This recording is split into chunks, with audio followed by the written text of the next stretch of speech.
रण क्षेत्र बिहार की राजधानी पटना में आज रिपोर्टर बाइक वाली मौजूद है और मेरे साथ मौजूद है वन एंड ओनली बीजेपी के सांसद मनोज तिवारी जी। बहुत बहुत स्वागत है मनोज जी आपका। और रिपोर्टर बाइक वाली आज बहुत एक्साइटेड इसलिए है क्योंकि वैसे तो अकेले मैंने अपनी बाइक पर पूरे बिहार का यात्रा किया है और देश भर का यात्रा कर ही लिया चुनाव कवर करने के लिए, लेकिन आज मुझे मौका मिला है आपसे बातचीत करने का। आप तैयार हैं मेरी बाइक पर आने के लिए, मुझसे पटना में सड़कों पर घूमते हुए बातचीत करने के लिए? चलाते हो ना ठीक से? चला लूंगी, आपकी सुरक्षा की जिम्मेदारी हमारी।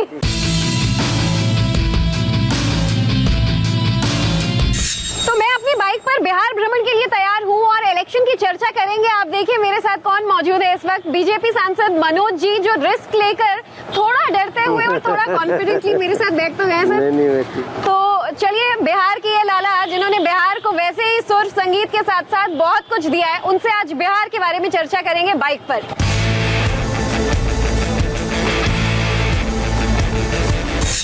अच्छा ये बताइए कि अब आप बिहार के इतने चक्कर लगा चुके हैं, सवाल बड़ा सिंपल सा है लेकिन जवाब इस बार मनोज जी बड़ा कॉम्प्लिकेटेड लग रहा है कि मुख्यमंत्री कौन बनने वाला है? मुख्यमंत्री नीतीश कुमार जी बनेंगे। निश्चित। मैं थोड़ा देर के लिए आपसे बात करने के लिए मास्क निकाल ले रहा हूँ क्योंकि आप दूसरी तरफ देख रहे हो। और ये बिल्कुल निश्चित है कि नीतीश कुमार जी मुख्यमंत्री बनेंगे। हमारे एनडीए के वो मुख्यमंत्री के फेस है और नरेंद्र मोदी जी का आशीर्वाद है और हम पार्टी और वीआईपी पार्टी दोनों का सहयोग है, मुकेश सहनी और जितन राम मांझी। और ये बिहार ने तय कर लिया है कि जिसने बिहार को इतना मुश्किल से यहाँ तक लाया है उसी के साथ आगे बिहार बढ़ाना है। ये इतनी मुश्किल से यहाँ तक का अगर सफर एग्जैक्टली जनता समझना चाहे 15 साल पहले से लेकर अब तक का, ये कहाँ से शुरू हुआ और कहाँ तक पहुँचा बिहार का विकास? आप जिस रोड पे चल रही हैं ना, ऐसी सड़कें बिहार के लिए सपना होती थी, जहाँ पे आप बाइक चला रहे हो और बाइक हिले भी ना और कैमरा शूट कर रहा हो। ये यहीं से शुरुआत कर। आपके ऊपर जो ब्रिज है, ये जो ब्रिज है ना, आप देखिए इसकी कल्पना तो 15 साल जब लालू जी मुख्यमंत्री रहे या राजद का शासन था तो इसकी सोच ही नहीं थी उन लोगों को। तो आज ये देखिए, हम नीचे भी चल रहे हैं, ऊपर भी जा रही हैं गाड़ियाँ, ट्रैफिक स्मूथ हो रहा है। और अभी कितना बताएं हम, आप समझिए कि गांव-गांव में 24 घंटे बिजली है जो थी। तो ये जो बिहार बना है, अब उसमें एक ही शब्द, एक ही लक्ष्य है हमारा, आत्मनिर्भर बिहार। वो आत्मनिर्भर बिहार के लिए बहुत बड़ा फंड भी रिलीज हुआ है, प्रधानमंत्री जी ने किया है और नीतीश और मोदी जी की जोड़ी इसको लक्ष्य हासिल करने के लिए एक 5 साल में इस बिहार में, देखिए अभी सड़क पे भी जब चलते हैं तो अच्छा तो लगता ही है। और जो गांव के लोगों का स्वास्थ्य का जो आपने नाम लिया, आप देखो पहले तो अगर बड़ी बीमारी होती थी तो दिल्ली एम्स में जाना पड़ता था, अब एम्स ही पटना आ चुका है। दरभंगा में भी एम्स बनना शुरू हो गया। तो आप सोचिए, एम्स वापस, हम यही सामने देख रहे हैं ना, आप लिखा हुआ है आयुर्विज्ञान संस्थान। तो आप एम्स, अच्छा, जिस चीज का आप जिक्र कर रहे हैं वो शायद रास्ता यही है। अब ये एम्स पटना में भी आ सकता है, IIM बिहार में भी हो सकता है। इसको सोचने वाले निश्चित रूप से सोचेंगे, लेकिन स्वास्थ्य के क्षेत्र में हम बहुत कुछ अभी और भी करना है। मनोज जी, मैं आपको बाइक पर बिहार पटना घुमा रही हूँ, थोड़ा सा परेशान भी करूंगी जरूर आज, क्योंकि ये मौका फिर मुझे मिले ना मिले आपको अपनी बाइक पर बिठाकर घुमाने का। तो ये चर्चा के साथ साथ बिहार में जो जान फूंकी है आपकी दमदार आवाज ने, वो जान जरा बिहार के वोटर्स में एक बार अभी आप फूंक दें तो आगे आपको चाय में जरूर पिलवाऊंगी। नहीं, चाय पिलाएंगे तब तो मैं कह दूंगा। मैं देखो, मैं बड़ी सत्य बातें मैंने गीत में गाई है। मैंने कहा है कि बड़ी मुश्किल से उठल बिहार तू और बढ़ावा ये भैया, नैका बने बिहार तू मिल के कदम बढ़ावा ये भैया, कि जे बिहार के नाम बढ़ावे वो करा के जितावा, और जे जाति पात के जहर फैलावे ओके हरावो भैया, ए भैया भैया भैया। तो मूलतः हम लोग बिहार की जनता को जिताने की बात कर रहे हैं और हम इसमें सफल हो रहे हैं। मनोज जी को प्रॉमिस किया था कि इतना बढ़िया गाना उन्होंने सुनाया है तो तो बाइक वाली को चाय उन्हें पिलाना पड़ेगा और यहाँ पर मुझे कुछ बिहार की जनता भी और बिहार की चाय का भी स्वाद आ रहा है। चलिए यहाँ पर चाय पर कुछ चुस्कियाँ लेते हुए बातचीत को आगे कंटिन्यू करते हैं। और आप गाड़ी बहुत अच्छा चलाते हो ज्योति। थैंक यू, मैं खुश हूँ कि आप डरे नहीं। तो मनोज जी, ये जो आप इतना बढ़िया सा गाना आपने मुझे सुनाया, उसमें एक लाइन जो मैंने पकड़ ली क्या? तो ये कि जे जात पात पे वोट देवे ओके हरावा रे भैया, मतलब लेकिन बिहार से ये फैक्टर इतने जल्दी लैप्स होगा? मतलब नहीं, बिल्कुल चाहे जितना हो चुका है। विकास की जितनी भी बातें कर लें, जनता की जितनी भी समस्या आ जाए, पोलिंग बूथ पर जैसे ही वोटर पहुंचता है वो कहीं ना कहीं कास्ट के आधार पर अपना मतदान करता है। नहीं, वो जा रहा है। भैया नमस्ते, चाय है भैया यहाँ क्या है? तो अच्छी चाय बनवाइए, हमें भी पिलवाइए इस बार। मेरा ये मानना है कि हमारे बिहार के जो भोले भाले लोग हैं ना, कोरोना इतनी बड़ी बीमारी आई बट उसका बिहार में उतना असर नहीं हुआ। उसमें एक तो सरकार की दृढ़ता, थोड़ा सतर्कता रही, थोड़ा लोगों को तकलीफ भी हुई होगी, लेकिन बचा तो लिया ना। लोगों को ये जो तकलीफ हुई है, इसमें बार बार जो विपक्ष है, आपके तेजस्वी जी हैं, वो युवाओं को जरूर अपनी ओर आकर्षित करने की कोशिश इसलिए कर रहे हैं।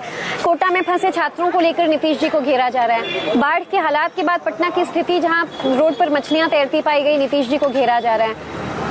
कहीं ना कहीं अब एनडीए और जेडीयू का जो चेहरा है बिहार में, वो तो नीतीश जी ही है। ये लोग जो राजनीति करते हैं ना, कि नहीं कहा गया है कि जो जहाँ है वही रहे, तो सब तोड़ दो।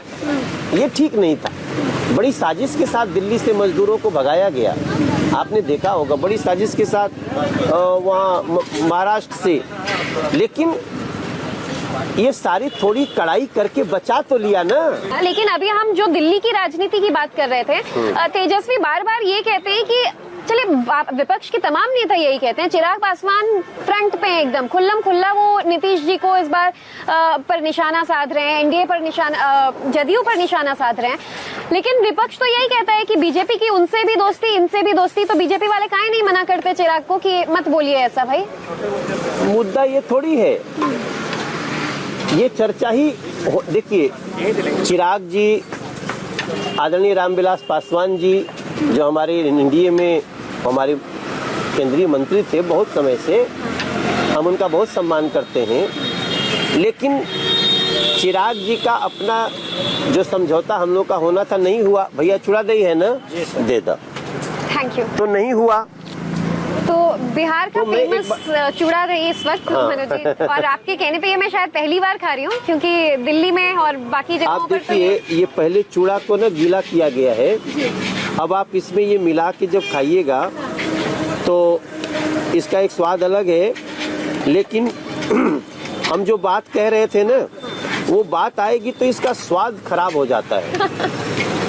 वो चिराग जी अपना चुनाव लड़ रहे हैं, ठीक है, वो कहाँ लड़ रहे हैं, उनकी अपनी स्वतंत्रता है। हमने पूरी कोशिश की कि हमारे साथ लड़े, नहीं लड़े। किसी को भी स्वतंत्र पार्टी लड़ने का अधिकार है। जितना भी विकास की आप बात कर लीजिए, इस बात से इनकार नहीं किया जा सकता कि ज्यादातर जाति या धर्म के आधार पर बिहार का जो वोटर है वो बटा हुआ है।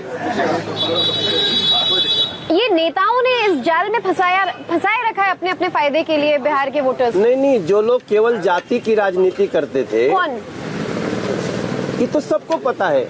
हम कहाँ किसी का नाम ले रहे हैं, हमने तो गाना गाया है कि जे बिहार के नाम बढ़ावे वो करा के जिताव, और जे जाति पात के जहर फैलावे वो करा के हराव। तो मैंने तो किसी का नाम ही नहीं लिया, तो फिर क्या है परेशान लोग? आपका निशाना तो खैर सब समझ रहे हैं, लेकिन बिना नाम लिए नहीं, अगर हम भी अगर जात पात करते हैं तो हमें हरा दो। देखिए, हम जब हर पार्टी के नेताओं से बात करते हैं, सब यही कहते हैं कि हम जाति के आधार पर हम वोट नहीं मांगते, सिर्फ विकास के नाम पर मांगते हैं। लेकिन वोटर्स को खुद समझदारी से ये फैसला करना होगा कि आखिर आपका विकास किसके हाथ में है, चाहे वो आपके कोई भी नेता हो, स्थानीय नेता हो, क्या आधार होगा वोट डालने का। लेकिन आपके इसी गाने में जो आपने कहा कि आपने भारत के युवाओं का जिक्र किया है, युवा फैक्टर इस वक्त बिहार में सबसे बड़ा फैक्टर माना जा रहा है मनोज जी। हाँ तो है ना, बहुत बढ़िया है। 2/3 से ज्यादा आबादी नाराज है कि हमें नीतीश जी ने नौकरी नहीं दी, रोजगार नहीं दिया। पलायन, आप दिल्ली बंबई जाने की बात कर रहे हैं, वहाँ से वापस आए लोगों का क्या हुआ? अभी तक 25 लाख लोगों के रोजगार को लेकर संशय है। जो भी हमारे मजदूर वापस आए हैं, अब उनको हम जाने नहीं देंगे। तेजस्वी बार बार ना ये जो कहते हैं कि जब वो जनता के बीच उतरते हैं और आजकल लाखों की भीड़ दिखाई जा रही है कि उनकी सभाओं में इतनी भीड़ कहाँ से आ रही है, ये तो उनका वोट बैंक है, ये तो खतरा हो सकता है सरकार के लिए। भाई तो आप भीड़ जो भी दिखाना है वो तो भीड़ आ जानी चाहिए ना 3 तारीख को और 28 तारीख को। भीड़ सिर्फ सभा में आ रही है, वोट नहीं पड़ेगा। देखिए भीड़ तो किसी के लिए भी आ जाती है, हमारी सभा में जितनी भीड़ होती है उतने से तो कोई भीड़ ही नहीं हो सकता। भीड़ दोनों जगह की आपने बराबर कर दी, लेकिन युवा फैक्टर को कैसे करेंगे? वो कह रहे हैं कि इस साइड के नेता बुजुर्ग होते जा रहे हैं, अब युवाओं की सरकार की जरूरत है, बिहार को एक नए युवा जोश की जरूरत है। अब बुजुर्गों का अपमान करना हो तो आप स्वतंत्र हैं, आप करें। भाई युवा और बुजुर्ग दोनों साथ रहेंगे तभी अनुभव और जोश दोनों साथ लेके चलेंगे। और मैं समझता हूँ युवा और अपने बड़ों का दोनों का जहाँ पूरा आशीर्वाद है वो एनडीए। मनोज जी, बहुत सारे मुद्दों पे आपने मेरा खुलकर जवाब दिया। मैंने जहाँ जहाँ आपसे विपक्ष के चाहे जनता के आरोपों की नाराजगी के सवाल उठाए उसका भी आपने बहुत अच्छे से जवाब दिया। बिहार में आपके जितने भी राउंड्स हो गए हैं पिछले कुछ हफ्तों में, आपने अपना बहुत ही एक फेमस सा एल्बम भी रिलीज किया है बहुत रिसेंटली। उसी के साथ मैं वाइंड अप करना चाहूंगी, न सिर्फ इंडिया टीवी के रिपोर्टर बाइक वाली की ऑडियंस, बिहार के तमाम लोग मनोज जी से बिहार का वही एल्बम एक बार सुनना चाहेंगे। ये गांव गांव बिजली के पहुंचावल ओके बढ़ावा ये भैया, यहाँ से आगे बढ़े बिहार कदम तो बढ़ावा ये भैया। तनी लिट्टी चोखा खा के चूरा दही छान के आओ मान बढ़ावा ये भैया। नरेंद्र मोदी नीतीश जी के मान बढ़ावा ये भैया। ये मेरी प्रार्थना है। बहुत खूब, thank you so much Manoj ji. आजकल बिहार में एनडीए के लिए, बीजेपी के लिए, जदयू के लिए, कुल मिलाकर अपने प्रचार में व्यस्त मनोज जी ने इतना वक्त निकाला। मेरी बाइक पर वो पटना घूमे मेरे साथ, तुम लोग और आज बिहार की इस जनता के बीच उन्होंने हमारे मुद्दों पर जवाब भी दिया। बहरहाल यही मैं आपसे इजाजत लूंगी, लेकिन मुद्दे क्वेश्चन्स का ये सफर जारी रहेगा। आगे बढ़ेंगे मेरी बाइक पर, बात करेंगे बिहार के कुछ और उन नेताओं से जो बिहार के विकास का वादा कर रहे हैं।